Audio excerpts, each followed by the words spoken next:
ቅዳሜ ነው ምሽት ነው ክብረ በዓል ነው ብላችሁ ነው የመጣችሁት። አጠር ያለ ንግግር ግን ደግሞ ብዙ መዝናናትና ኔትወርኪንግ በዓሉን ስኬቱን በማክበር ውስጥ መደሰትና ማምሸት የሚለውን አስባችሁ ነው የመጣችሁት። ግን ደግሞ አይረሴ እንዲሆን ፈልገናል። ይሄ መድረክ ካልን በመድረኩ አጠር ያለ ነገር ብቻ አድርገን አጠር ያለ እጅግ በጣም አጠር ያለ ደጋግሜ ነው ያልኩት። ያው ዶክተርም ማሳሰቢያ እንዲሆናቸው ጭምር ነው። ዶክተር መስፍን ደራሽ ስለ ሳኮ እድገት ጥቂት ከባለድርሻ አካላት ጋር አወራለሁ ስላሉ እሳቸው ቦታውን ይይዙልንና እንደነኛ አይነት በዓላትን ስናከብር ደግሞ መውሰድ ያለብን ቁም ነገርም ስላለ ጭምር ነው ለእሳቸው መድረኩን እለቃለሁ። በኢትዮጵያ የገንዘብ ቁጠባና ብድር ስርዓት ውስጥ እድገቱ ከየት ተነስቶ የት ደርሷል የሚለውን በወፍ በረር ይሄን መድረክና ይሄን ጊዜ በሚመጥን መንገድ ካወራን በኋላ እውቅና ሰጥተን ወደ መዝናናቱና የራት ግብዣው ስነስርዓት ነው የምናልፈው። ይሄን ከልባችሁ ጻፉልን። በድጋሚ እንኳን ለ13ኛው ዓመት የአሚጎስ የምስረታ በዓል አደረሳችሁ ማለት እንወዳለን። ዶክተር መስፍን ደራሽ ወደ መድረክ ጋብዛለሁ። እንኳን ደስ አለን፣ እንኳን ደስ አላችሁ። ወደ ፓናል ዲስከሽኑ እንገባለን። ፓናሊስቶቻችን በዚህ በህብረት ስራ ማህበራት ጉዳይ ላይ ብዙ ተመክሮ ያላቸው ብዙ ኖሌጅ ያላቸው ናቸው። እንደውም ትዕግስት አንዳንዶቹን ጠልፋብኛለች። እኔ ፓናል ዲስከሽናችን ላይ አነሳለሁ ያልኳቸውን ጥያቄዎች እዚህ እንዲናገሩ አርጋብኛለች። ኤኒሃው እነሱ ላይብረሪ ናቸው። ላይብረሪ በመሆናቸው የሚናገሩት ነገር አይጠፋቸውም ብዬ ስለማስብ አሁን በቀጥታ ወደ ፓናሊስቶቹ ጥሪ ይገባለሁ ማለት ነው። በመጀመሪያ ክቡር አቶ አብዲ ሙመድ የኢትዮጵያ ህብረት ማህበራት ኮሚሽን ኮሚሽነር ወደ መድረክ እንዲመጡ በትልቅ ጭብጨባ እንድታጅቡልን። በመቀጠል አቶ ሀብተየስ ዲሮ የአዲስ አበባ ህብረት ስራ ማህበራት ምክትል ኮሚሽነር፣ በሶስተኛ ደረጃ አቶ መስፍን ገብረስላሴ የአዋጭ ቦርድ ሰብሳቢ እና የኢንተርናሽናል ኮኦፐሬቲቭስ አላያንስ ቦርድ አባል፣ አራተኛ አሲስታንት ፕሮፌሰር ናቸው ዶክተር አበራ ደምስስ የቢዝነስ ሊደርሺፕ ሊቅ ናቸው። ፓናሊስቶቻችን ጥሪያችንን አክብራችሁ ስለተገኛችሁ እጅግ አድርገን እናመሰግናለን። በድጋሚ እንኳን ለ13ኛው የአሚጎስ ልደት በዓል አደረሳችሁ። ይህን ስለ ህብረት ስራ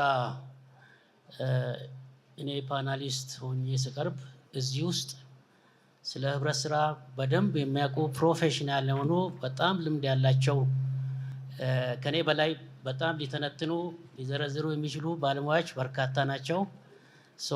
እኔ እንግዲህ እንደ አመራር ሴክተር ውስጥ ቆይቻለሁ፣ በጣም ቆይቻለሁ። ለኔ በመቆየቴ ስለ ህብረት ስራ በደንብ እንድረዳ እንዳቅ ሳይንሱ እንደሆነ እንዳቅ በጣም እድል ሰጥቶኛልና ህብረት ስራ በደንብ ከተዋሃደ አንዳንዱ ጉዳይ ዝም ብሎ እዚህ ቆዳ ላይ የሚቀመጥ ነገር አለ፣ አንዳንዱ ደግሞ ወደ ደም የሚገባ አለ። ህብረት ስራ ከተዋሃደ መቅኔ ውስጥ ነው የሚገባውና አንዴ ከያዝከው በጣም አይለቅህምና እዚህ ሴክተር መግባቴ በተለይ ደሃ ሀገር ውስጥ ከድህነት ሀገር እንድትለወጥ ለሚፈልግ ለዚህ ፓሽን ያለው ሰው አመራር መሆን ያለበት ህብረት ስራ ቢመራ በጣም ለህብረተሰብ ለሀገር ትልቅ እድገት ያመጣል ብዬ አስባለሁና ህብረት ስራ ውቅያኖስ ነው፣ በጣም ውቅያኖስ ነው። በ6-7 ደቂቃ ስለ ሀገራችን ገንዘብ ቁጠባ ማውራት አይቻልም። ስለዚህ አጠር ያሉ ነገሮች ላይ ብቻ ነው ለመግለጽ የምፈልገው። እንግዲህ የሀገራችን ገንዘብና ቁጠባ ከገባ ኦልሞስት 50 እስከ 60 ዓመት ነው የሚሆነው። ያው በንጉሱ ጊዜ ነው የተጀመረው ማለት ነውና በ1950 እንግዲህ ዋናው ዓላማው የቁጠባ ባህልን ለማሳደግና በተለይ አራጣን ለማስቀረት የሚረዳ ነውና እንግዲህ ይሄ የተያያዘው አንዱ በሀገራችን የቁጠባ ባህል አዲስ አይደለም።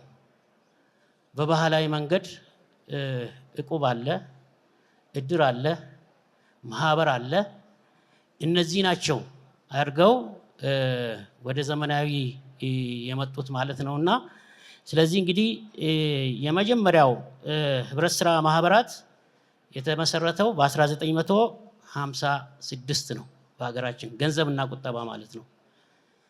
በ1956 ሲመሰረት ከነዚህ ውስጥ አንዱ የኢትዮጵያ አየር መንገድ እዛ ውስጥ አንዱ እንደ ምሳሌ እንወስድ እንችላለን።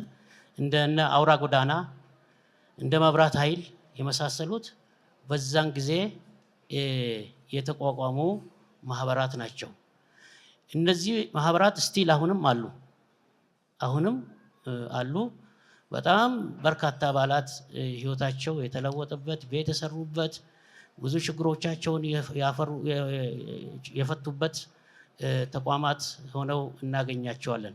እንግዲህ በዚህ ቀጥሎ እስከ ደርግ መምጣት ደርግ ሲመጣ የደርግ አይዲዮሎጂ በአብዛኛው ሶሻሊስት ርዕዮተ ዓለምን የተከተለ በመሆኑ የህብረት ስራን መርህ ተከትሎ ባለመስራቱ አብዛኛው ህብረት ስራ ማህበራት የፈረሱበትና ወደ ኋላ የተመለሱበት ሁኔታ ነው የተፈጠረውና በዚህ ወደ ኋላ የተጎተቱበት ሁኔታ አለ።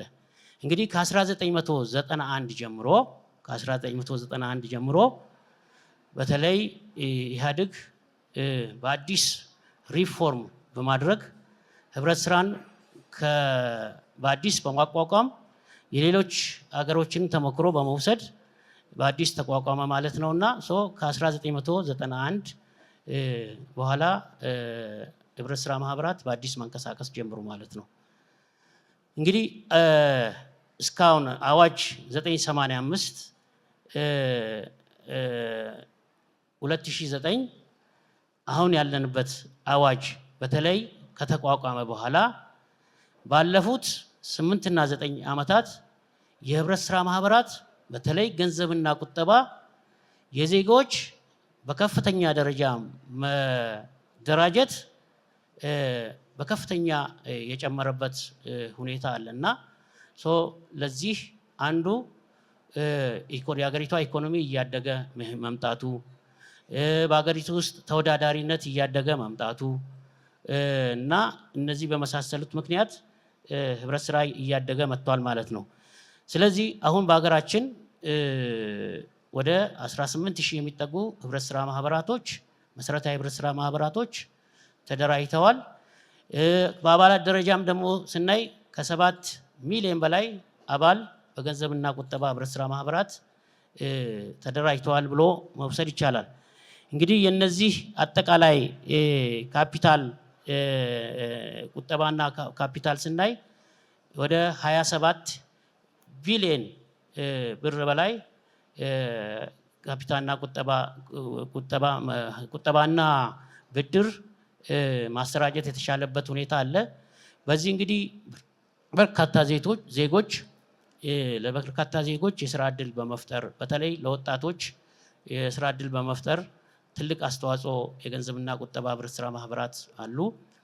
የሁለተኛ የህብረት ስራ ትልቁ ነገር በተለይ ጄኔሬሽኑ ላይ በመስራት የቁጠባ ባህል እንዲያድግ የህፃናት ቁጠባ ለመጀመሪያ ጊዜ በሀገራችን የተጀመረው በህብረት ስራ ነው። የህፃናት ቁጠባ ባንኮች በኋላ ነው ቴክ ኦቨር እያደረጉ የመጡትና ለዚህ ለሀገራችን አዲሱ ትውልድ ላይ የቁጠባ ባህል እንዲያድግ ህብረት ስራ ማህበራት ገንዘብና ቁጠባ ትልቅ አስተዋጽኦ አላቸው ብሎ መውሰድ ይቻላል።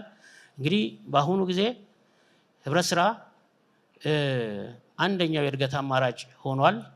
ለዚህ የገንዘብና ቁጠባ በአዳዲስ በተማሩ ወጣቶች እየተደራጁ መምጣት ትልቅ አስተዋጽኦ ፈጥሯል። ለነዚህ ደግሞ እንደ አሚጎስ፣ አዋጭ፣ የሁሉ ሌሎችም አዳዲስ በእውቀት የሚመሩ ማህበራት እንዲፈጠሩ ተደርጓል። በዚህ 10 ዓመት መሀል ነውና አሁን አይ ቲንክ በጥሩ መንገድ ላይ የገንዘብና ቁጠባ ህብረት ስራ ማህበራቶች እየሄዱ ነው ብሎ መውሰድ ይቻላል። ይሁንና ካለን ፖቴንሻል ከሌሎች ሀገር ተመክሮ ስናይ ኬንያ ከኛ በኋላ መተው ከሀገራችን ልምድ ወስደው ሄደዋል። በአሁኑ ወቅት የሀገሪቷን አጠቃላይ ጂዲፒ 47% የሚጠጋ ጂዲፒ በህብረት ስራ በሴቪንግ ኤንድ ክሬዲት በከፍተኛ ደረጃ እየሄዱበት ነው ያለውና ከዚህ አንጻር ስናየው ሀገራችን አሁንም ገና ያልሰራንበት በርካታ ተግዳሮቶች ያሉበት መሆኑን 2016 ጀምሮ ባካሄድነው ሪፎርሞች በጥናት ለይተን አውቀናል ማለት ነውና ገና ያልተነካ ነው። ለዚህ እንግዲህ ውጤታማ ለመሆን አንደኛው የግንዛቤ ችግር በዜጎቻችን ከአመራሩ ጀምሮ እስከታች ከፍተኛ የግንዛቤ ችግር አለ ማለት ነው። ሁለተኛ ህብረት ስራ ማህበራትን በተማረ የሰው ኃይል ያለመመራት ችግር አለ። ሶስተኛ የፋይናንስ ችግር በከፍተኛ ደረጃ አለባቸው። የስትራቴጂ የአሰራር ችግሮች በስፋት ያሉባቸው መሆንና በአጠቃላይ በእውቀት ያለመመራት ፕሮፌሽናል ያለመሆን ችግር እንዳለ በጥናት ለይተን በአሁኑ ጊዜ ቀጣይ 5 ዓመታት የሚቆይ አገራዊ ስትራቴጂ ሮድማፕ በማዘጋጀት ህብረት ስራ ማህበራት አሁን ካሉበት ሁኔታ ወጥተው በተማረና ፕሮፌሽናል በሆኑ ሰዎች እንዲመሩ ሰፋፊ ንቅናቄ ስራዎች በመስራት ላይ እንገኛለንና የመንግስት ትኩረትም በአሁኑ ወቅት በጣም በከፍተኛ ደረጃ እያደገ መምጣቱን እናያለን። ስለዚህ የኛ ገንዘብና ቁጠባ አሁንም ከ1% በታች ናቸው ያሉት። እዚህ ላይ ምንድነው እንግዲህ አንዱ ጊዜ ነው ያወጀ ያለመሆን፣ በእውቀት ያለመመራት፣ ቴክኖሎጂን ተከትለው ያለመስራት በርካታ ህብረት ስራ ማህበሮቻችን ላይ የሚታይ ነውና ጊዜው ደግሞ ዲጂታል ዘመን ውስጥ ነው የምንገኘው። ተወዳዳሪ መሆን ይጠበቅባቸዋል። አሁን ባለው ሁኔታ ህብረት ስራ ማህበራቶቻችን ተወዳዳሪ አይደሉም፣ ጊዜውን የዋጁ አይደሉም። ለዚህ ሰፊ ሪፎርም ስራ እየሰራን እንገኛለን። አይ ቲንክ ሪፎርሙ ካለቀ በኋላ በርካታ ህብረት ስራ ማህበራት አሁን በቁጥር ትልቅ ናቸው፣ በጣም ብዙ ናቸው፣ በተጽዕኖ ግን ደካማ ናቸው። ስለዚህ በቁጥር ትንሽ በተጽዕኖ ትልቅ የሆኑ ህብረት ስራ ማህበራት እንዲኖሩን እንደ አዋጭ አይነት፣ እንደ አሚጎስ አይነት፣ እንደ ሁሉ አይነት የዚህ አይነት 100 በአገር ደረጃ አሁን 18,000 ያለን 100 ካለን ለዚች ሀገር በጣም በጣም በጣም በቂ ነው። ለዚህ አንዱ ስትራቴጂያችን መርጅ ማድረግ፣ አመራሩን መርጅ ማድረግ፣ አሰራራቸውን መርጅ ማድረግ፣ አባሉን መርጅ ማድረግ በፍላጎት ማለት ነው። ወደ አንድ አንጥቶ ጠንካራና ተወዳዳሪ የሆኑ የአባላቸውን ችግር የሚፈቱ በኢኮኖሚስት ሚና ያላቸው ማህበራት እንዲኖሩ እየሰራ ነው። አብዝቻለሁ። አመሰግናለሁ። እናመሰግናለን ክቡር አቶ አብዲ። እንደሰማችሁት አነሳሳችን በጣም ጠንካራ እንደነበረ፣ መሀል ላይ ግን እንደተንገራገጭን ስታገር እንዳደረግን፣ አሁን ደግሞ ትንሽ ብልሽታዎች እንዳሉና ፖሊሲዎችም እየተዘጋጁ እንደሆነ ስትራቴጂዎች ነው የነገሩን። አንድ ነገር ያነሳሉ ብዬ ነበር፣ ጠቅልለው አንስተዋል። ኢትዮጵያ አኮስካ የአፍሪካ ኮንፌዴሬሽን ኦፍ ኮኦፐሬቲቭስ መስራች እንደነበረች ከሊትሬቸር አንብቤያለሁ። አጠቃለው ብለውታል እሳቸው። አቶ ብርሃኑ ዱፌራ አሉ እዚህ ውስጥ ኤክስፐርት በዚህ ፊልድ። እሳቸውንም ኢንተርቪው ሳደርግ ይህንኑ ነገር አረጋግተውልኛል። መሀል ላይ ግን ዜሮ ሶርት ኦፍ ስታገሪንግ እና ሳይሳካ አሁን እነ ኬንያ የቀደሙን እኛ መስራች ባለንበት ድርጅት ውስጥ ነው ማለት ነው። አሁን ግን በጣም ጥሩ ነገር እንዳለ ስለነገሩን እጅግ አድርገን እናመሰግናለን። ጊዜ ለመቆጠብ ወደሚቀጥለው ፓናሊስት አልፋለሁ። ክቡር አቶ ሀብተየስ የኢትዮጵያ ገንዘብ ቁጠባና ህብረት ስራ ማህበራት በአዲስ አበባና በሌሎች ክልሎች ለህብረተሰቡ በምን ያህል ደረጃ ማህበራዊና ኢኮኖሚያዊ አገልግሎት አበረከቱ ብለው ያስባሉ? በማስረጃ በምሳሌ ማስረዳት ይቻል ይሆን? እንግዲህ ኮኦፐሬቲቭስ ቅድምም ዋና ስራ አስፈጻሚያችን ሲናገር ፋይናንሻል ኢንስቲትዩሽን ብቻ አይደሉም፣ ሶሻል ኢንተርፕራይዞችም ናቸው። ይሄ አሚጎስ እንደ ተምሳሌት ሊነሳ ይገባል። ስለዚህ ከዛም አንጻር ፋይናንሻል አስፔክቱንም ሶሻል አስፔክቱንም አያይዘው ቢነግሩን፣ ይሄንን ደግሞ በምሳሌ ቢያስረዱን ብለን ነው ይሄን ጥያቄ ያመጣ ነው። ሰዓቱን በትክክል እንደሚጠቀሙ ተስፋ አደርጋለሁ። እሺ፣ አመሰግናለሁ። እንኳን ለአሚጎስ 13ኛ ዓመት አደረሰን ማለት እፈልጋለሁ። እሺ፣ አመሰግናለሁ። እንግዲህ የኢትዮጵያ ህብረት ስራ ኮሚሽን ምክትል ኮሚሽነር በደንብ ገልጸዋል። ሀገራዊ ዳታ ውስጥ ከገባው ሰዓቴ ስለማይበቃኝ ወደ አዲስ አበባ ልምጣ። በአዲስ አበባ ደረጃ አርቲስት ግሩም እንዳለ ሸማች ስኳርና ዘይት ነው እኔ ድሮ ማቀው አለ። ድሮ ብቻ አይደለም፣ አሁንም አመለካከቱ ከብዙ ሰዎች አልተቀረፈም አለ። እንደዚህ አይነት ነገሮች እንደ አዲስ አበባ 8000 በላይ የተለያዩ የህብረት ስራ ማህበራቶች አሉ። 1186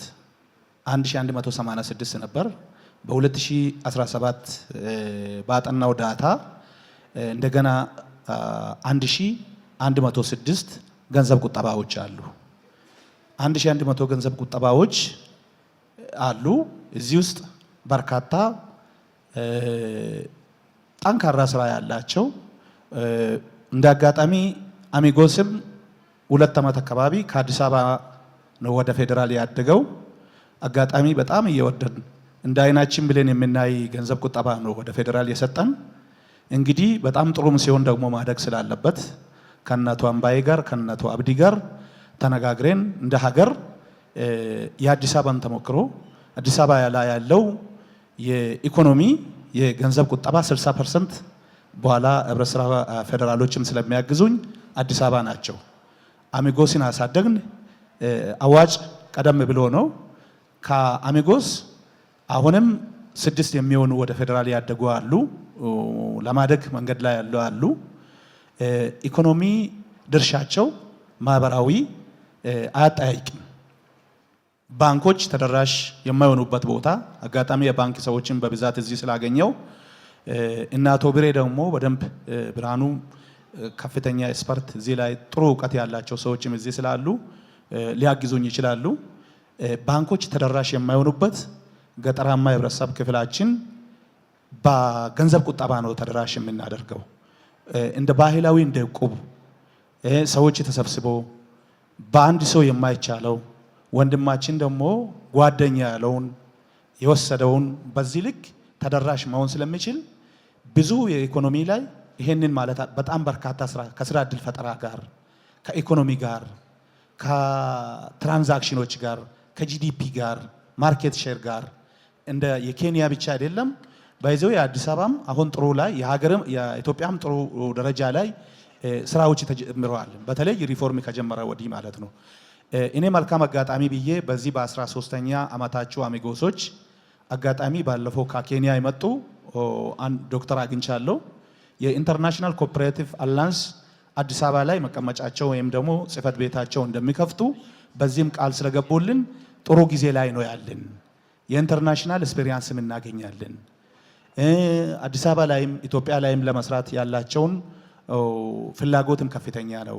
ስለዚህ መልካም አጋጣሚ ነው። በዚሁ መረጃውንም ሼር ለማድረግ እፈልጋለሁ። እንግዲህ እንደ አዲስ አበባ በዚህ 9 ወር እንኳን 6.2 ቢሊዮን ብር ቁጠባ ተሰብስበዋል ማለት ነው። 6.2 ቢሊዮን ማለት ቀላል ገንዘብ አይደለም። ከስንት ህዝብ ነዋሪዎች አባላቶች ከ320 ሺህ 64 አባላት በቀላሉ ሰዎች በፍላጎታቸው አንድ ላይ ገንዘቡን ሰብሰብ አድርገዋል። ገንዘቡን ሰብሰብ ሲያደርጉ የኢኮኖሚ ችግር ያለባቸው ሰዎች በጋራ ችግራቸውን እንዲፈቱ እየተሰራ ነው ማለት ነው። ሁለተኛ ባንኮች ከማስያዣ ጋር ተያይዞ የሚጠይቁት አለ። ገንዘብ ቁጠባ ይሄንን ችግሮችም ለመፍታት ላይ በርካታ ስራዎች እየሰሩ መሆኑን በዚሁ መግለጽ ፈልጋለሁ ማለት ነው። ሌላ ብድርም ከመስጠት ቁጠባ ላይ 6.2 ብያለሁ። በዚህ 9 ወር እንደ አዲስ አበባ ነው የሚገልጸው። እንደ ሀገር ዳታዎች መውሰድ ስለሚቻል ከ320 ሺህ ቁጠባ መቆጠብ ተችሏል። በብድርም 5.3 ብድር በገንዘብ ቁጠባዎች ተሰጥተዋል ማለት ነው። በዚህ 9 ወር የ10 ዓመቱን የ15 ዓመቱን ትንተና ወይም የ2 ዓመቱን ትቼ በዚህ 9 ወር በ2018 እንኳን 5.3 ቢሊዮን ብድር መስጠት ተችሏል ማለት ነው። ለ29448 እንደ አዲስ አበባ ተደራሽ መሆን ተችሏል። ወደ ባንኮች ሲኖን ይሄ ገንዘብ በቀላል እንችላለን ወይ የሚለውን ነገር ዳውት አለኝ ማለት ነው። ስለዚህ በርካታ ከኢኮኖሚ አንፃር በርካታ እንትን ነው ያላቸው። ከትራንዛክሽንም አንፃር ማንም ባንክ ትራንዛክት ከሚያደርግ በላይ በእነኚህ ገንዘብ ቁጠባዎች ትራንዛክሽኖችም ተካሂደዋል ማለት ነው። ሌላ ከማህበራዊ አገልግሎታቸው በርካታ ስራዎች እየተሰሩ ነው ማለት ነው። እንደተባለው ህብረት ስራ ውቅያኖስ ነው። ብዙ ኤግዛምፕል ማንሳት እችላለሁ የተሰጠኝን ሰዓት ስለማልችል ብዬ ነው። በማህበራዊ በቀላሉ እንኳን ሲምፕሊ እንድንረዳ ትምህርት ቤቶች፣ የደሃ ቤቶች፣ የአቅመ ደካማ ቤቶች ለምሳሌ አሚጎስ ባለፈው አይቻለሁ። በቀላል አሶሳ ላይ ሄዶ የተለያዩ ክልሎች ላይ ኦሮሚያ ክልል ላይ አዳማ አካባቢ በኮሪደር ልማት ላይ በተለያዩ ልማቶች ላይ ተሳታፊ እንደሆኑ ይሄን በማህበራዊ ችግሮችን ተደራሽ መሆን ላይ ተደራሽነት ላይም በርካታ ስራዎች እየሰሩ መሆኑን ማንሳት ይፈልጋለሁ ማለት ነው። በትምህርት ቤት ድጋፍ ወላጆቻቸውን ላጡ ተማሪዎች እኔ በቀላል ባለፈው የተለያዩ ቦታዎች ጎርፍ አጋጥሞት ነበር። ሰዎች ከቤታቸው ንብረት አጥቶ ልጆቻቸውን ማስተማር ያልቻሉት እኔ በምስክርነት መስጠት እችላለሁ። 3 ክልሎች አካባቢ በተለይ 2 ክልሎች የ50 ተማሪ ወደ 150 ተማሪ የሚሆን እኔ የማውቀው ደብተር ተደራሽ መጽሐፍና ደብተር ተደራሽ ነዋል። እነኚህ ሁሉም የኑሮ ውድነት የተለያዩ ነገሮች በጨመሩበት ጊዜ እነኚህ ተደራሽ ባይሆኑ ኖሮ ያ ተማሪ በቀላሉ ትምህርቱን ላይደርስ ይችላል ማለት ነው። በቀላል ምሳሌ ለማንሳት ፈልጌ ነው። ሌሎቹ ከቁጠባ ጋርም ተያይዞ የቁጠባ ብድር በስራ ማህበራት በኢትዮጵያ ውስጥ ያላቸው ሚና የፋይናንስ አገልግሎት ላይ ድህነትን ለመቀነስ ማህበራዊ ግንኙነትን ለማጠናከር በርካታ ስራዎች ናቸው እየተሰራ ያለው። ስለዚህ እኔ ለወጣቶች አሁን ብዙ ገንዘብ ቁጠባዎች 1 2 3 ገንዘብ ቁጠባዎችን አይተናል። ወጣቶች የስራ እድል ፈጠራ ላይ ማነሻ ካፒታልን ከመስጠት ንብረትን ገዝቶ ከመስጠት መኪናን ገዝቶ ከመስጠት ማነሻ ካፒታልን ለመስጠት እየሰሩ ያሉት በጣም ከፍተኛ ነውና እኔ ተጠናክሮ ከቀጠለ በርካታ ስራዎች መስራት ይቻላል ማለት ነው። ይሄ ሲባል ደግሞ አሁንም በዛም በደንብ መስራት ያለባን ነገሮች አሉ ማለት ነው። አሁንም አንደኛ የቴክኖሎጂ ላይ ከዚህ በላይ መስራት አለብን። እኔ ባለፈው ከኬንያ የመጡ ዶክተር ያነሱልኝ የአዲስ አበባን ዳታ ጠየቁኝና አነሳውላቸው። እነሱ ያላቸው ገንዘብ ቁጠባ በቁጥር በጣም ትንሽ ነው፣ ያላቸው ኢኮኖሚ ላይ በጣም ከፍተኛ ናቸው።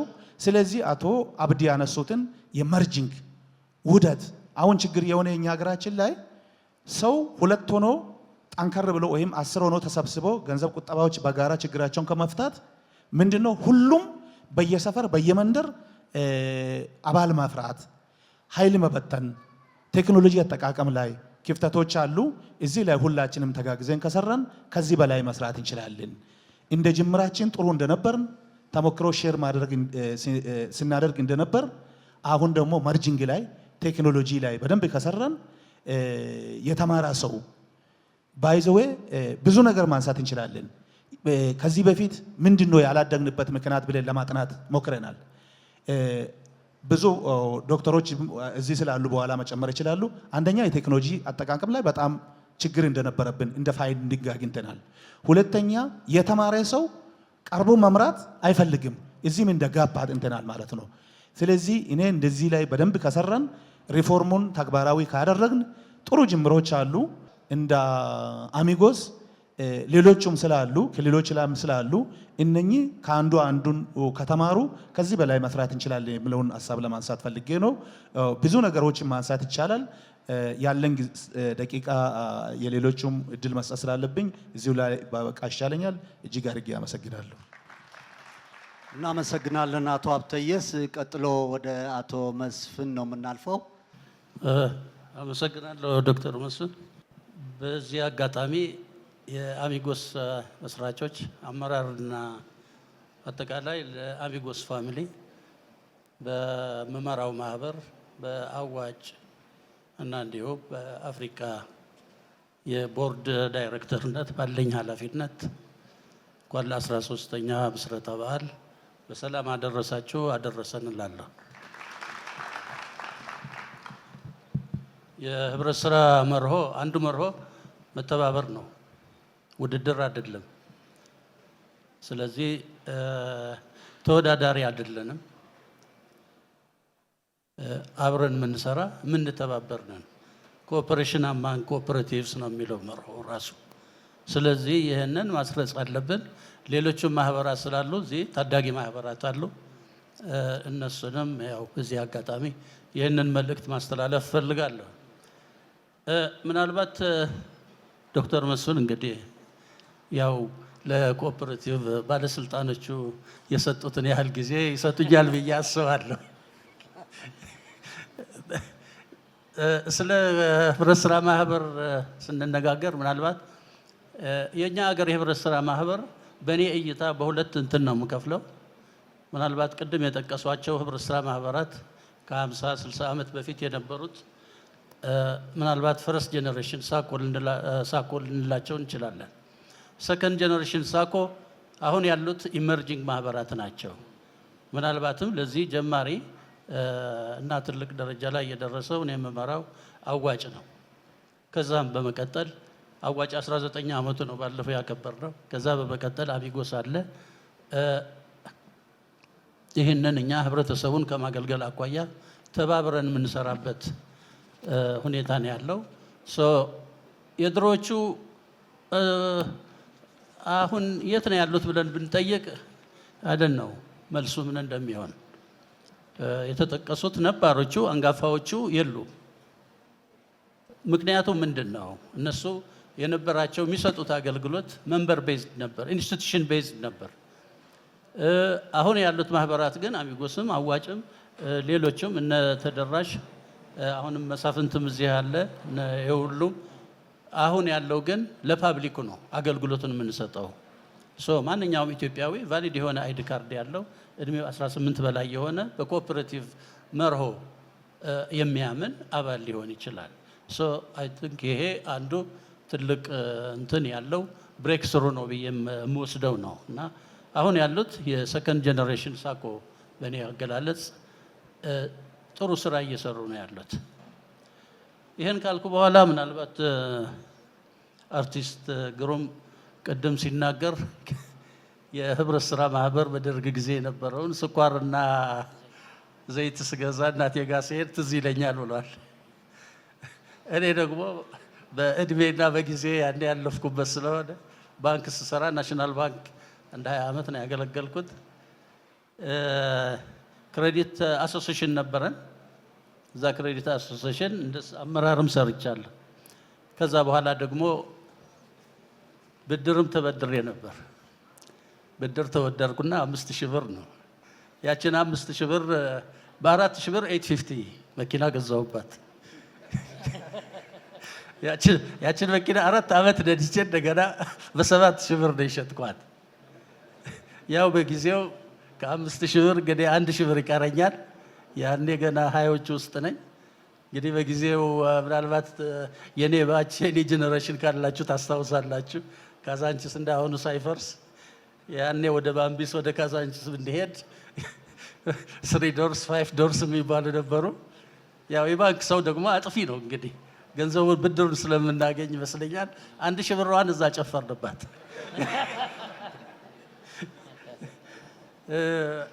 ይህንን ያስታውሰኛል። ሌላም ቀበሌ ውስጥም ተመራጭ ሆኜ አገልግያለሁ።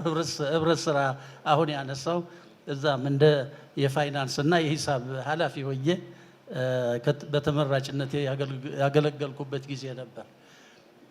ይህን ካልኩ በኋላ ምናልባት የህብረት ስራ ማህበራት አፍሪካ ውስጥ ያው ባለኝ ኃላፊነት ብዙ ሀገሮች ዙሬ አይቻለሁ።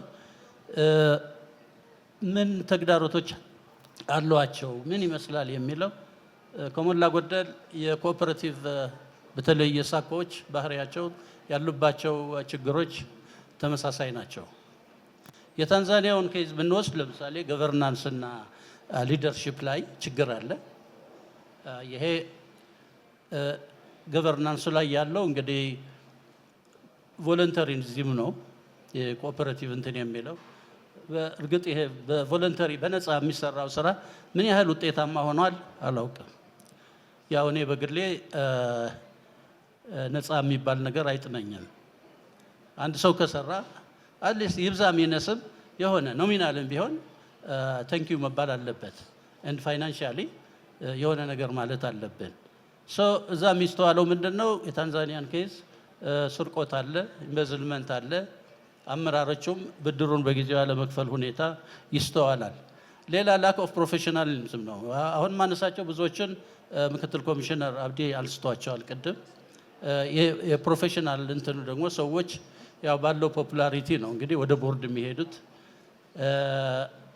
ምናልባትም ይሄ ላክ ኦፍ ፕሮፌሽናሊዝም በእውቀት ያለመመራት ሁኔታ ምን ይመስላል የሚለው ይሄም ክሪቲካል ችግር ነው፣ እኛም ሀገር ያለ ነው። ስለዚህ በእውቀት መመራት አለበት የግድ። ብዙ ሚሊየን ፋይናንስ ነው እና የምናስተዳድረው።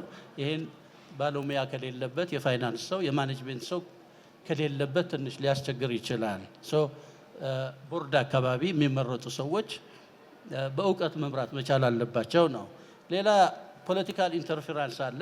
እንግዲህ ተዋት ኤክስቴንት እኛ ሀገርም ምናልባት ዲግሪው ምን ያህል እንደሆነ አላውቅም እንጂ ይህንንም የምናጣው አይመስለኝም። ኢንቪዚብል ሃንድስ አር ኦልዌይዝ ዜር። በተለይ ወደ ፋይናንስ ስራ ላይ ሲመጣ የትም ብንሄድ፣ ባንክም ብንሄድ፣ ሳኮዎችም ብንሄድ እንግዲህ ደረጃው ይለያያል፣ ግን ኢንቪዚብል ሃንድ የሚጠፋ አይመስለኝም። ወይ ሌላ የኢንተረስት ሬት ጉዳይ አለ። ከዛ በመቀጠል ምናልባት የቴክኖሎጂ ነው። ቴክኖሎጂ አንስተውታል። የአዲስ አበባውም የፌዴራል ኮሚሽነርም አንስተውታል። ይሄ ቴክኖሎጂ አለመጠቀም በጣም ኋላቀር ያደርገናል። አሁን ያለን ጀኔሬሽን ምናልባት ከኢትዮጵያ 70% ያንግ ጀኔሬሽን ነው። ቴክኖሎጂ ፍሬንድሊ ነው። ሞባይሉ ላይ ነው እንጂ እንትን የሚያደርገው እንደኛ ጽፎ ምን ብሎ እንደዚህ የለም። እነሱን አትራክት ማድረግ አንችልም ቴክኖሎጂ ካልተጠቀም። ስለዚህ እዛ ላይ ትኩረት መሰጠት አለበት። ሌላ የአባላት ተሳትፎ ነው። እኛ እንደ አዋጭ 165,000 አባል አለን። ግን ምን ያህሉ ነው አክቲቭ፣ ምን ያህሉ ነው ከማህበሩ ጋር በቁርኝት የሚሰራ ብለን ብንጠይቅ አንዳንዶቹ ዳታ ማይግሬት ስናደርግ የሉም፣ አጣናቸው። ምን ብንል የት እንዳሉ ማወቅ አልቻልንም። እና አባላት ከማህበራቸው ጋር ቁርኝት ማድረግ አለባቸው። ማህበራቸውን ማወቅ አለባቸው። መብቴ ምንድን ነው? ግዴታዬስ ምንድን ነው? ያንን ካላወቁ ማህበሩ ተአማኒነቱም ወይ ብድሩም ላይ ከፍሉ ይችላሉ እና ዲፎልቱ እየጨመረ ይሄዳል። እና ይሄ ሁኔታ የአባላት እና ደግሞ ፋይናንሻል ሊትረሲ የግድ ያስፈልጋል። ይሄ መሆን አለበት። የኬንያውም ተመሳሳይ ነው። ሬጉላቶሪ ኤንቫይሮንመንቱ ስትሮንግ ነው። የታንዛኒያ እና የኬንያ ሬጉላቶሪ ኤንቫይሮንመንቱ ራሱ የቻለ የሳኮ ገቨርን የሚያደርግ አለ። የሳኮ ኮድ አላቸው። እኛ ሀገር ያለው ግን ያው በኮኦፐሬቲቭ ፕሮክላሜሽን ነው የሚተዳደረው። ስለዚህ ፌዴራል ኮኦፐሬቲቭ ራሱን ችሎ እንዲሁ በግብርና ሚኒስቴር ስር ሳይሆን ራሱ ችሎ አውቶኖመስ ሆኖ መደራጀት አለበት። ሶዛት ሳኮ ውስጥ ያለው ብዙ ገንዘብ ብዙ ሀብት ነው የሚንቀሳቀሰው። ያንንም ለመምራት ያመቻል፣ ድጋፍ ለመስጠት ያመቻል። የሊኩዊዲቲ ችግር አለ። እነዚህ ፈርስት ጀነሬሽን ሳኮ የምንላቸው ገንዘብ አላቸው። ገንዘቡ የት ነው የሚቀመጠው? ባንክ ነው። ወለድ ያገኙበታል።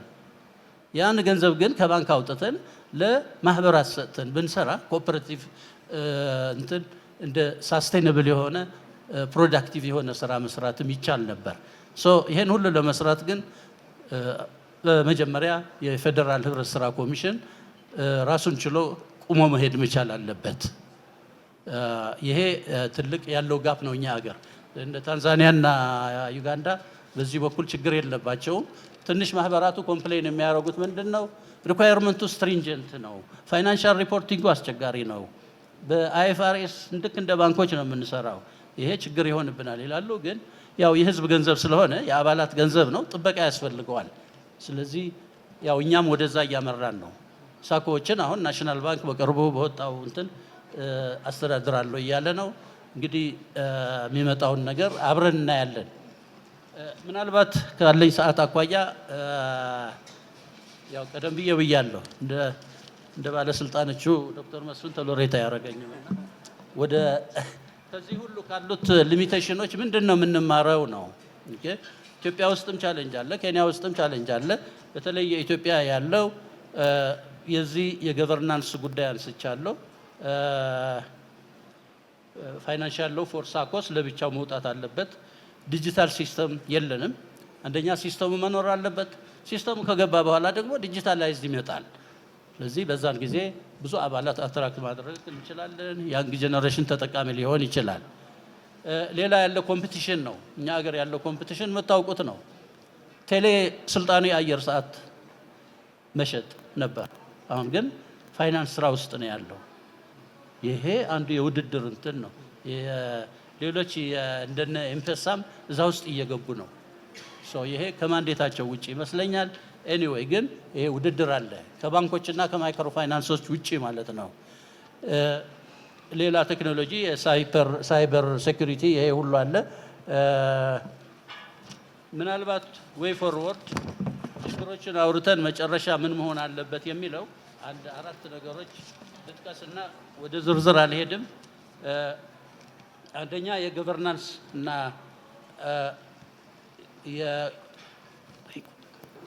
የገቨርናንስ ሲስተም ገቨርናንስ እና አድሚኒስትሬሽን ሲስተሙ ነው ከላይ ጀምሮ መስተካከል ያለበት ይመስለኛል።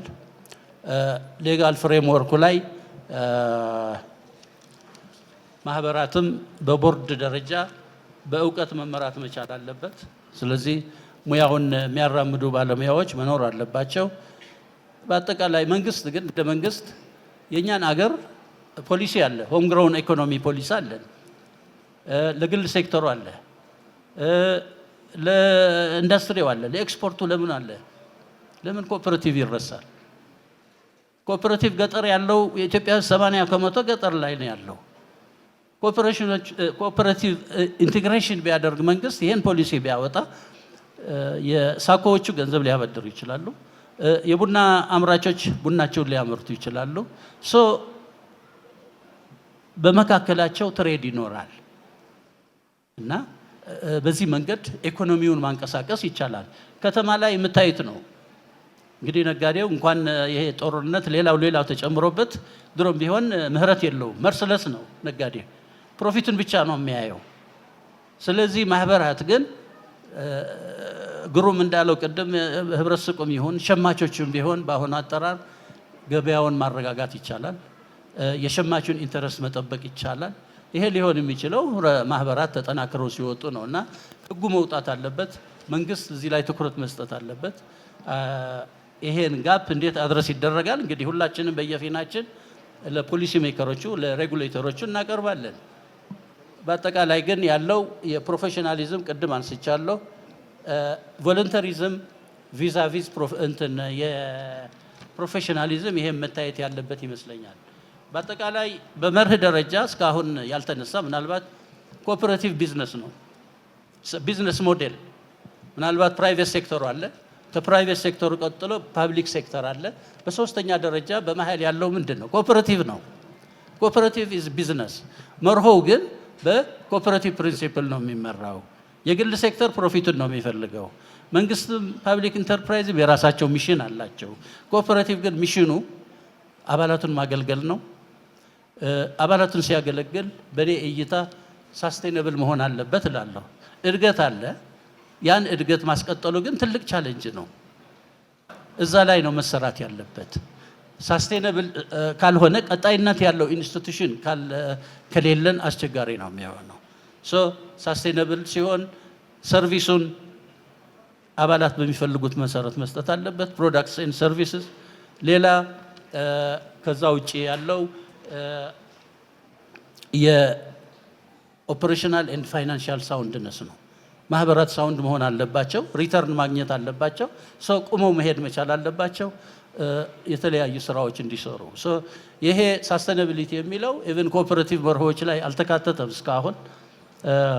በወርልድ ኮንፈረንስ የአይሲኤ ግሎባል በአንድ ወቅት እኔም አንስቼ ነበር። ሳስቴናቢሊቲ መኖር አለበት። ኮኦፐሬቲቭ አዝ ቢዝነስ ሞዴል ሳስቴናብል ሆኖ ካልቀጠለ እኛ ኮኦፐሬቲቭ አንድ ሰው አባል ሲሆን እንዲወጣ አንፈልግም። አንዴ ከገባ የኮኦፐሬቲቭ እንትን ለትውልድም ተላላፊ ነው መሆን ያለበት፣ የሚተላለፍ ነው መሆን ያለበት። እንደ ሌላው ቢዝነስ ዛሬ ገብተን ነገ የምንወጣበት መሆን የለበትም። ስለዚህ ከዚህ አኳያ ሳስቴናብል ኢንስቲትዩሽን መገንባት አለብን። እንግዲህ እነዚህ ያሉ ቻሌንጆች ተጠቅሰዋል። ሄር ኤንድ ዜር ወይ ፎርወርድ ምን መደረግ አለበት የሚለው ይህንን ለማለት ነው የምፈልገው። ለተሰጠኝ ጊዜ አመሰግናለሁ። ዶክተር መስፍንም ቴንክ ዩ። እሺ፣ አመሰግናለሁ አቶ መስፍን። ቅድም እንዳልከው አላዳላውም፣ ለቅቅ ያለው። ቀጥሎ ዶክተር አበራ ናቸው። አጭር እንደሚሆን ቃል ገብተውልኛል። ዶክተር አበራን ጠይቀው ካሉት የስትራቴጂ አሰልጣኝነትና አማካሪነት አሚጎስ ከመጡ ወዲህ እንዴት አዩት? ምንድነው ለሌላው ትምህርት ሊሆን የሚችል በአሚጎስ ውስጥ ያዩት ነገር? በተለይም አሚጎስ ከታወቀባቸው አሰራሮች አንዱ ዲጂታል ፕላትፎርምን በሰፊው መጠቀሙ ነው። ይህንን የውጭ ሀገር ጎብኚዎች ከኬንያ የመጡ አይሲኤን ጨምሮ ይህንን ዊትነስ አድርገውልን ሄደዋል እና እርሶስ ምን አዩ እና ምን ምክረ ሀሳብ ይሰጡናል ነው? አመሰግናለሁ። በመጀመሪያ እንኳን ለ13ኛ ዓመት አደረሰን እላለሁ። 13ኛ ዓመት ስናከብር አንደኛ ያለፈውን የ13 ዓመት መንገዳችን ለማየት ይሆናል። በዋናነት ግን ለሚቀጥሉት 10 ዓመታት ደግሞ የት እንደርሳለን ብለን እንደገና እንደ አዲስ ኮሚትመንታችን የምናድስበት ጉዳይ ይሆናል። ስለዚህ በዚህ ስሜት ሆነን አሚጎስ ጆይን ካረኩበት የታዘብኩት ነገር አንድ ጉዳይ ብዬ ነው የምጨርሰው። እሱ ምንድን ነው? ተቋም ማለት ሰው ነው ብለን ነው የምንወስደው። ተቋም ሰው ነው። ስለዚህ ተቋም የሰው ስብስብ ከሆነ ተቋማት የሚያገኙት የዘሩትን ያክል ነው። እንግዲህ አንድ ገበሬ የዘራውን ያክል ያገኛል። አክቹዋሊ ያክል ሳይሆን በዛ ተባዝቶ ያገኛል። ሲዘራ ግን እንዲሁ ሳይሆን የሚዘራው ጥንቃቄ የሚያደርጋቸው ጉዳዮች አሉ። አንዱ ምርጥ ዘር ነው። ስለዚህ እኛ ምርጥ ዘር ሲባል ለምሳሌ ተቋም እንደ ተቋም ሰው ነው ስል የተበተነ ሳይሆን ቦርዱ አለ። ስለዚህ ቦርድ አካባቢ በጣም በጥንቃቄ ስንመርጥ ነበር። ስለዚህ የአሚጎስ እያየ ነው ያለነው ስኬት አንዱ የቦርዱ አመራር አቅጣጫ መስጠት ይሆናል። ስለዚህ እሱ እንደ ሲሪየስ ጉዳይ እናየዋለን። አንዱ የሚዘራ እሱ ስለሆነ፣ ሁለተኛ የሚዘራ አመራሩ ነው። ይህን ተቋም በኃላፊነት ከቦርዱ ተቀብሎ የሚመራ መሪ ማለት ቪዥነሪ መሪ። ለመጀመር ትልቅ ሆኖ መጀመር ወይም ትልቅ ተቋም መሆን አይጠበቅብንም። ትልቅ ራዕይ ግን ያስፈልገናል። በኔዘርላንድስ ሳኮ ሲጀመር ፋርመርስ አሶሲዬሽን ሳኮ ነበር። አሁን ቦኖ ባንክ የሚባል በኔዘርላንድ ቢግ ባንክ ሆነዋል ማለት ሲጀመር። ግን አሁን እንዳልኳቸው አሁን ቅድም ኬንያ ደጋግመን ስናወራ የነበረ መነሻው መምህራን አሶሲዬሽን ሆኖ ወይም የመምህራን ሳኮ ነበር። አሁን በአፍሪካ አንደኛ ነው። ስለዚህ ትልቅ ተቋም መሆን ሳይሆን ሲጀመር ትልቅ ራዕይ እንደሚያስፈልግ አይተናል። ስለዚህ ብዙ ሰዎች ስለ አሚጎስ በ13 ዓመት ስኬት እንዴት ሊሆን ቻለ ሲባል እኛን ያልታየን እነዛ ጀማሪዎች ግን ትልቅ ቪዥን እንደነበራቸው እናያለና እሱ ነው እየሆነ ያለው። ስለዚህ ተቋማት ቁመታቸውም ስፋታቸውም ማን ይመስላሉ ሲባል መሪዎቻቸውን ይመስላሉ። ስለዚህ አንዱ መሪ በጥንቃቄ መደረግ እንዳለበት እኔ እንደ አማካሪ እንደ አሰልጣኝ እንደ አስተማሪም ሊደርሺፕም እንደውም የሊደርሺፕ ጉዳይ ሲሪየስ ጉዳይ አድርገን እንወስደዋለን። በሶስተኛ ደረጃ ብለን የምንወስደው ኮሚትድ ስታፍ ነው። ሰራተኞች በአቅም መመረጥ አለባቸው። ትክክል ደግሞ ፍላጎት ደግሞ ሊኖራቸው ይገባል። ስለዚህ የአሚጎስ ሰራተኞች ለሌሎች ኤግዛምፕለር ይሆናሉ ብዬ ሳይ በዚህ አንድ ዓመት አካባቢ አቅምም አላቸው። አብዛኛው በሪክሩትመንት አካባቢ ስለመሳተፍ ፕላስ ደግሞ ፍላጎት አላቸው። ይሄ ፍላጎት ከየት የመጣ ነው ሲባል እንግዲህ አቶ ፍጹም አብርሃ ደጋግም ያዋለው እሱ ያለው ኮሚትመንት እሱ ያለው ሞራል በትንሽ ነገር አይረካም እሱ ያለውና ስለዚህ ኮሚትድ ስታፍ ሶስተኛ ዘር ሊሆን ይችላል። ሌላኛው ግን አሁን ያለው አጠቃላይ ሜምበርስ የአሚጎስ አባላት እንዲሁ ለመበደር ቢሆን ተበድሮ 13 ዓመት አይቆይም። we are beyond what you call saving and beyond kind of ሎን ከማግኘት በዘለለ ተቋምን ሀገርን የመገንባት ጉዳይ እንዳለ ይሄኛው ቅድም ገበሬ ያልነው ምንድነው ገበሬ የሚዘራው እኔ እንግዲህ ዶሮዙን በመያዝያ በጉንበት ይዘራል። ምንም ዝናብ እኮ የለም፣ ትራስት አለው። ስለዚህ የአሚጎስ አባላት አሚጎስ ላይ መጥተው ብራቸውን ሲያስቀምጡ እምነት ስላላቸው ነው። እምነት ባይኖራቸው ይሄን ሊሆን አይችልም። ስለዚህ ይሄም ሲሪየስሊ እንደማን ሌሎች ሳኮችን በዚህ ጉዳይ ቢወስዱት ብዬ ማስበው ይሄው ነው። ሌላ እንደ ቅድም ዶክተር መስፍን ሌላ እንዳለኝ እዚህ ላይ ያየሁት ነገር ምንድነው ሲባል የዲጂታላይዜሽን ጉዳይ ነው። ዲጂታላይዝ መሆን ማለት እንዲሁ የምርጫ ጉዳይ አይደለም፣ ግዴታ ነው። አሁን ሳኮስ ወይም ሳኮ ኦፊስ ውስጥ አይደለም ያለው፣ በዋናነት በየሞባይላችን ኪሳችን ውስጥ ነው ያለው። በሞባይላችን አፕላይ አድርገን ማንበደር፣ በሞባይላችን እንደዚሁ ሴቭ ማንዳነር ከሆነ እንደ ተቋም መቀጠል አንችልም። ስለዚህ ዲጂታላይዜሽን የመኖርና ያለመኖር ጉዳይ ስለሆነ እዚህ ላይ አሚጎስ ቅድም ሲነገር እንደነበረ ኦንላይን አፕላይ ማድረግ እንደሚቻል ላይክ ለመበደር እኔም እንደ አባል ብዙዎች ጀስት ነው አይ ፎሎዊንግ ኦን ማይ ሞባይል። ስለዚህ ዲጂታላይዜሽን የ21ኛ ክፍለ ዘመን ምርጫ ሳይሆን ግዴታ እንደሆነ በዚህ ጉዳይ አይቻለሁ። አጠቃላይ በዚህ ጉዳይ ብዙ መነጋገር ይቻላል። ትልቁ ጉዳይ ግን ሁለት ጉዳዮች፣ አንደኛ መንበር ማብዛት ሳይሆን መንበር መምረጥ ነው። በባንኮች KYC ይሉታል ኖው ዩር ከስተመር። ደንበኛ ትክክለኛ መሆንና አለመሆኑ ገና አባል ሲሆን ነው የሚታወቀው። ስለዚህ እሱ በደንብ ማስመር ፈልጋለሁ። ሌላኛው ኖው ዩር ፕሮዳክት ነው። አሚጎስ ፕሮዳክት ማበደር ብቻ አይደለም። ዊ አር ጎይንግ ቅድም አቶ ፍጹም ሳኮ ፕላስ ሲለው ነበር። እኛ እንደ ተቋም ማበደር ብቻ ሳይሆን እናሰለጥናለን። ተቋሞቻችን ወይም እኛ ጋር የሚሰሩ ሰራተኞች ፊዚቢሊቲ ስተዲ እናጠናላቸዋለን። ለነሱ በማያዋጣ ነገር ዝም ብላችሁ ግቡ አንላቸውም። ስለዚህ they are in safe hands ማለት ነው። ስለዚህ ያጠናክረን አሚጎስ ለሚቀጥሉት 5-10 ዓመታት በአፍሪካ ግንባር ቀደም ተቋም እንደሚሆን እምነት አለኝ። ስለዚህ ብዙ ማለት ይቻላል፣ ግን ከጊዜ አኳያ የሰዎች ልብ ትርታ ይታየኛል። በዚህ ይበቃኛል። አመሰግናለሁ። እግዚአብሔር ይስጥልኝ። እጅግ በጣም አድርገን እናመሰግናለን ሁሉንም ፓናሊስቶች ጊዜያቸውን ሰውተው ብዙ ስራ ያለባቸው ከኛ ጋር እዚህ ስለቆዩና ብዙ ትላልቅ ነገሮችን ስለነገሩን ስላስተማሩን እጅግ አድርገን እናመሰግናለን። በጭብጨባ ወደ ቦታቸው ሸኙልን።